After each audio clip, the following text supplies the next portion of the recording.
Hi, everyone. Hope you're enjoying Teacher Appreciation Week. I am Daryl Robinson with National PTA, and we're here today with a special event, Ask an Author. And the author we have here today is a New York Times bestselling author, James Riley. Hey everybody, I'm James Riley. I'm the author of 3 series of books for kids. The first series I put out was called Half Upon a Time, which is like a fractured fairy tale series. My second series, which is what most people know me by, is called Story Thieves, and it's about a half fictional girl who can jump into books and like interact with the main characters and become a part of the story. And then my latest series is called Revenge of Magic, which is about a school of magic run by the government with all kinds of secrets. So I'm really glad to be here today. There's no one who appreciates teachers more because I get to go around to schools and talk to kids, and I get to see exactly how hard it is to be a teacher and how I'm not even sure I could do it. So I have nothing but respect for teachers. One of the things I do when I go to schools, though, is do a presentation for the kids. So I want to show you a little bit of how that goes, as kind of a briefer presentation than I usually give. And then we'll do some questions. So with that, let's get into my presentation. Hey, so as promised, here's the presentation I do when I go around and visit schools and talk to kids. Usually I start with like showing them all my book covers just in case they've read any of the books and have questions about them. So these are all the books I've written so far with more to come. But what I'm really here to talk to the kids about is sort of everything I know about stories. And I do that told through cat pictures that I've taken off the internet because you got to keep it interesting, you know. So first, we have to ask ourselves, what is a story? We have to define what we're talking about. We have to all be on the same page, you know, not to make it a pun. Because stories are more than just what happens in books or movies, though as an author, I'm very particular. Like, I love books. I've loved books my whole life. So let's talk about books. But stories are also how we talk about our lives and who we are, what we like. Say, if we're really into anime, that can become part of our story. That's what we talk about when we talk to our friends. And that's how they remember us sometimes. Stories let us put into words what we're seeing in our heads, sometimes very literally. If you have a perfect idea and you have to describe it in words and you have to put it down on the page, that can be really hard. It can be really hard to take that crystal clear image you have in your head and turn it into words. But we'll talk about that in a little bit. Stories usually have a hero or a protagonist. That's the person the story is about. They're usually a good person, or maybe a person that's going to become good, and we're rooting for them and we're on their side and we want good things to happen for them. And then they also have a problem, someone or something that the hero, the protagonist, is fighting against. So maybe there's a villain, a dark reflection of the hero that the hero has to fight against and also like change to be able to overcome. So, and in overcoming, there's usually like a resolution, an ending to the problem, one way or another, often involving lightsabers. That's kind of one of my favorite stories and a great way to end any kind of story. So it's hard to do in real life, but as a writer, one of the biggest things and one of the things we do the most is actually editing and rewriting. Because say you write out an entire story, but it's not really how you wanted it to go, or it's not as good as you want it to be. That's when you rewrite and edit until you're actually happy with it. And that's what I spend like twice or 3 times as much time actually doing as just writing the story down the first time. So we read stories and books because it's fun, obviously. I love books. You probably have your favorite books. This cat clearly has his own take on things. But we also we get to see what it's like to be inside someone else's head, even if we don't really even realize it. We get this up close look at how characters are thinking and feeling and why they're doing what they're doing, and we don't really get that often from movies or video games. We get it so much more in books, and that's kind of amazing because we get to see ourselves in those characters, what it's like to be someone else completely, and learn what it's like to live another life. Maybe even a life that's impossible for us, like a life of magic and spells. So that lets us, it both pushes our imagination, but also kind of gives us a little more compassion for other people because we get to see what it's like to live out their lives too. So what makes a good story? As a writer, I'm always trying to write the best story I possibly can. I always want it to be as good as it can possibly be because I want to like the story just as much as I want you to like it. And if it's your favorite story, that hopefully means I've told a good story. So stories need problems. Otherwise, not much is happening. We're all just kind of waiting around for something exciting to happen. I mean, it might be good for the characters, but it's not that exciting of a story. But when things go wrong, that's when everything gets a little more exciting. And it might just be a cat getting a bath. But when it looks like that, it's suddenly a lot more exciting. And it's awful as a writer to do terrible things to our nice, sweet characters. And believe me, like, we love them as much as you do. We are constantly thinking about these characters and wondering what they're going to do and what adventures they're going to have. So we don't want to be mean either. But that's just part of being a writer. We have to be a little bit mean. We have to kind of put our characters through challenges, even if it is a little bit mean on our side. And that's okay, because hopefully there will be a happy ending in some way or another. So I get this question a lot. Where do you get your ideas from? And it's a great question, because before I became a writer, I didn't know either. I sort of had ideas on my own, but I didn't really know that they were stories or they could become stories. So one of the suggestions I usually have is to daydream a lot. Certainly never while you're in school, but daydreaming is so good for just sparking your imagination, and you can go in so many different directions. You can think about a story you love already and maybe change it and see how it goes. Or maybe you're just coming up with an entirely different idea all on your own, and it's going to be something amazing and majestic, and you just have to think about it and see how it goes before you're ready to write it down. So if you're wondering about what to daydream about, I usually suggest you can ask yourself, what if things were different? What if they were different in any way? What if children ran the world instead of adults? Or what if you walked outside one day and the sky looked like that? You can ask yourself, what if, about all these kind of questions, and maybe come up with fun stories that just are changing the way we see the world slightly, and it can lead to really exciting stories. Maybe not that sky exciting, but a little bit less. Sometimes when you're really lucky, ideas just sort of pop into your head, and that's amazing. And we love when that happens, because we get really excited about the ideas too. But for the most part, we actually have to daydream and think about them and kind of build the ideas as they come. The best ideas I have, and the ones I usually end up writing about, are the ones that don't go away. They keep coming back over and over because I can't stop thinking about them. And because I'm writing books, and books don't come out for like a year or two after I've written them, I'm thinking way down the line about what I'm going to write next. And I'll have ideas that keep coming back over and over. And those are the ones I usually end up writing about, because they, for some reason, like even my subconscious is like, this is a fun idea. So I keep thinking about it and keep building on it until it actually becomes something that I could write maybe 7 books about. So once you've got an idea, that's when the hard part sort of starts. We actually have to write it down. Like, writing would be much easier if we could take it right out of our head and put it on paper. But unfortunately, we have to turn it into words first. So a lot of people ask, do you map out your story first, or do you just kind of start writing and see what happens? I personally am a mapper. I like to know exactly how a story is going to go. I like to both kind of plot out the book I'm writing, as well as all the books in a series, because I also want to know how it ends. I kind of say it's like, if you're going to go on a road trip, you like to know where you're going to end up, even if you maybe change things along the way and you find exciting like stops along the way that you didn't even know about, or you didn't see coming. You didn't think they're going to be that interesting, and it turns out that's a huge stop and it was the best part of your trip. And that's how writing can work. You might still know where you want to get, but you might find exciting things along the way. The characters might do stuff that you didn't see them possibly doing, and they'll kind of surprise you at times, and that's great. Other people will just kind of write and see what happens too, and that works for them. So everyone's kind of different in that way, and it's kind of, if you do want to be a writer, I would definitely encourage you to kind of try both ways and see what works for you. But one of my best pieces of advice is to give yourself permission to not be perfect from the start. Like, we all want to be perfect when we're first doing anything, but it takes practice to get better.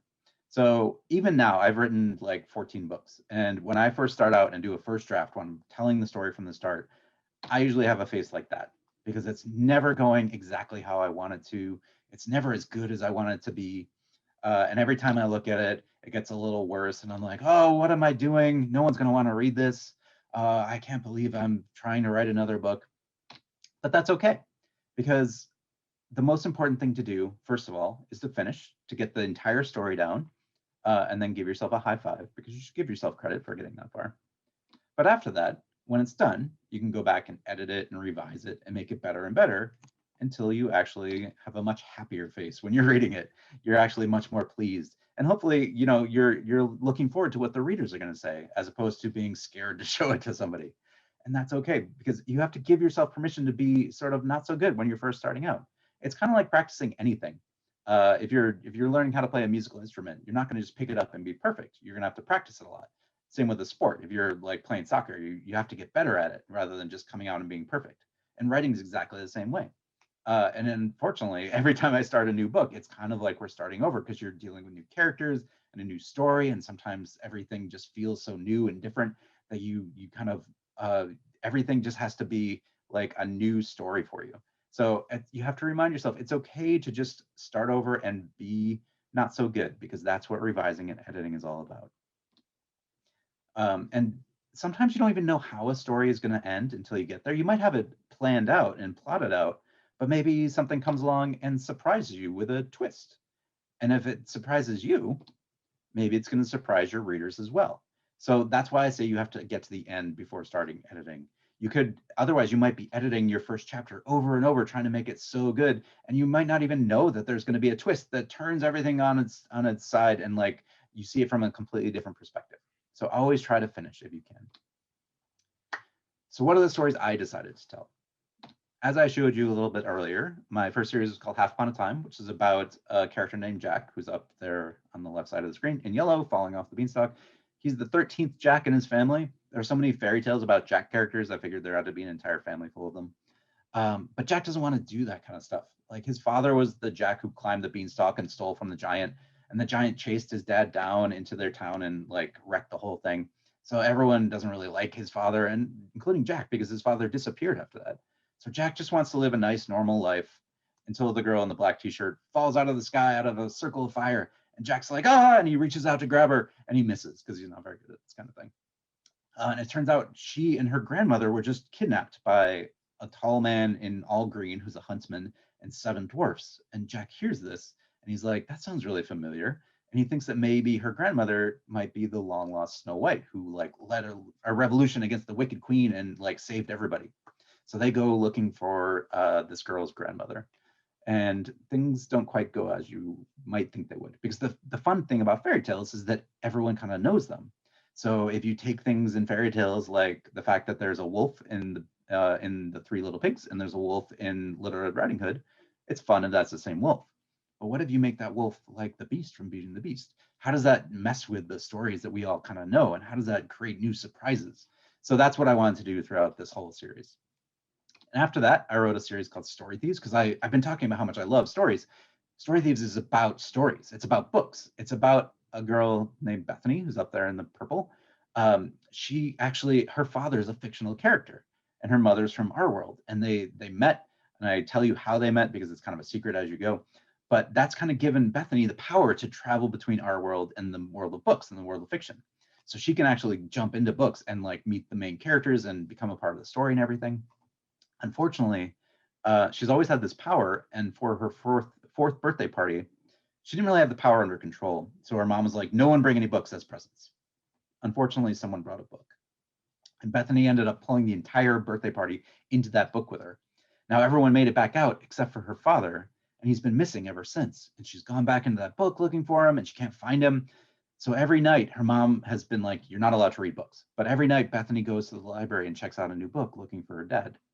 And unfortunately, one of the students in her class, who's named Owen, is working at the library because his mom's a librarian, and he's putting books back in the children's section. He's got a big pile of them, and the top book is Charlie and the Chocolate Factory, and it drops off, and this hand reaches up out of the pages like a horror movie, and he screams because it's creepy. But it turns out that's Bethany, and that's how he learns that she's got that power. So Story Thieves is about them going through all these different genres of books, looking for her dad, meeting characters, messing up the books by accident, trying not to get caught. So it's a lot of fun if you love books, and it's one of my favorite series. And then my latest series, I was like, I want to do something a little more realistic, which this may not look realistic, but it's more like, what if there was an actual school for magic run by the government? So not like Hogwarts that's been around forever, but in Revenge of Magic, 13 years ago, all around the world, all at the same time, all on the same day, 6 books of magic were dug up. They were discovered, and they all actually worked, but only for people born on that day or after. So it took them a few years to discover this because they, like kids born on that day, weren't actually ready to read it. But as they like experimented and looked at these books, they learned that like kids, so kids who are 13 and younger right now can actually read these books and cast spells. So the government's like, we have to do this so that everyone, we can protect ourselves. So let's build this school for magic and teach kids these spells. So that's the story of Revenge of Magic. It's about a character named Fort, who's up on the first cover on the left, watching the giant hand tear apart Washington, D.C., which is where I'm from. So that was fun. And Fort actually, he's visiting Washington, D.C. with his dad. And unfortunately, that giant monster ends up pulling his dad down into the earth and disappearing. So Ford is devastated, and he's staying with his aunt because he doesn't know where else to go when this doctor approaches him and says, you should come to my school. I can actually teach you magic. Now, the doctor himself is an adult, so he can't read it, and none of the other adults at the school can either. So they're trying to teach these kids magic without actually knowing it themselves or being able to cast it. So in reality, it's like the kids have all the power, um, just kind of like same in our world where the kids have the power to change things, and that's what they get to do in Revenge of Magic. So that's a quick description of my books and kind of what I like to tell kids at schools when I go to talk to them. I usually do kind of a longer presentation with more on how to write and where ideas come from and stuff. But my favorite part of presentations is getting to the Q&A part and getting to talk to kids about what they want to talk about, getting questions from teachers and seeing what they would like me to cover. So why don't we get to some questions now and see what we can talk about. What was your motivation to write these amazing books specifically for young readers? That's a great question. So part of it is probably I grew up reading. My mom like would let us stay up late if we if we were reading. So I read everything I could get my hands on. Um, and one of the cool things was all the like this was a while ago, but there were so many fun books for kids, and they sparked my imagination and they inspired me and they made me daydream about all kinds of different worlds and fun, cool like myths and all kinds of really cool stuff. So part of it was kind of wanting to do the same thing, maybe for other kids. And then part of it was, every writer probably writes for themselves. And I tend to write these books for me. I want to be enjoying what I'm writing about just as much as I want my readers to like it. And because I might be spending like years on this book or on this series, so I got to really like it. So what I tend to do is sort of write books that I kind of think of as all ages appropriate. Anyone could read it, maybe down to like 7 or 8 year olds, and then they're just appropriate for anyone like above those ages. So it's kind of like I'm just telling stories that I want to read myself, maybe from when I was a kid, maybe now. Why do you think literacy beyond textbooks and required reading is important? That's another good question. So I think reading about anything that's sort of fictional and imaginative will spark kids' imagination and their creativity. There's nothing against science and math and nonfiction and all kinds of like technical stuff because I love reading those books too. I love reading about our world, but there's something that will like open kids' minds when they read about worlds that don't exist or could have exist but don't. It opens their minds to what it's like to live another life, like I was saying in my presentation, and see what other people go through. And that's not always, you can get that in biographies and stuff, but maybe it's somebody impossible and maybe it's a world that's impossible and it can really just expand our minds to think about that. And also it kind of, we can cheat with fiction and make these stories a little more exciting and more fun and get kids like hooked on these stories so that they're both reading and they're learning from that and they're expanding their vocabulary and they're also kind of expanding their imaginations at the same time. In your experience with visiting schools across the country, what literacy opportunities do you see kids have today that you didn't have as a student?